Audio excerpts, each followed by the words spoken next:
Hello guys, আসসালামু আলাইকুম। YouTube my channel. তো তোমরা সবাই কেমন আছো? আশা করি সবাই ভালো আছো।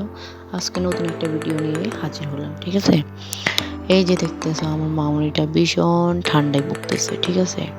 তো এখন আম্মু বলতেছে সরিষার তেল এবং রসুন দিয়ে মালিশ করার জন্য। তো নিয়ে নিলাম রসুন আর সরিষার তেল। দেখো এখন মালিশ করতেছি। জানি না কতটুকু সত্য, তবে সবাই বলতেছে তাই সবার কথা শুনে কাজটা করলাম। তারপর আম্মু আমার জন্য নিয়ে আসলো রং চা আর চাল ভাজা।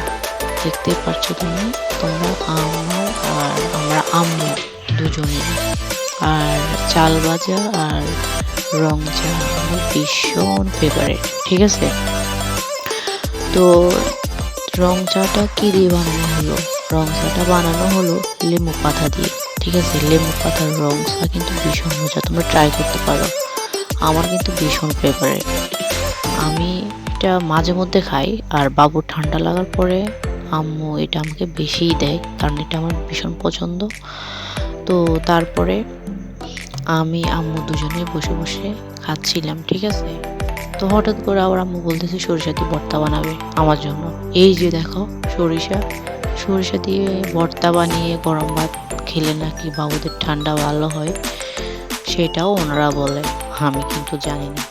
তো ওগুলো করার পরে তো এখন ঘরের ভিতরে চলে আসলাম। দেখো আমার পুরোটা রুম কেমন অগোছানো, দেখছো? পুরোটা রুম অগোছানো।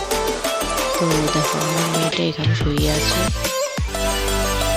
এই যে দেখো আমার মেয়েটা, আমার ছোট্ট পরীটা এখানে শুয়ে আছে কি মিষ্টি ভাবে। তো এখন পুরোটা রুম আমি গুছিয়ে নিব। এই যে পুরোটা রুম আমার গোছানো শেষ। গোছানোর পর দেখো পরের ভিডিওটা। এখানে আমি আমার বেবির সব জামা কাপড় রাখি, ঠিক আছে? তারপর এই যে ওর খাতাগুলো আমি এখানে রাখি। এখানে রাখতে আমার ভীষণ ভালো লাগে। তারপর দেখো পুরো রুম গোছানো হলো। দেখো তোমাদের কাছে কেমন লাগলো জানি না, জানাবো অবশ্যই, ঠিক আছে? আর এটা হচ্ছে গ্যাসের মেশিন, আমাকে গ্যাস দেওয়া লাগে, ঠান্ডা লেগে গেছে তো এই কারণে।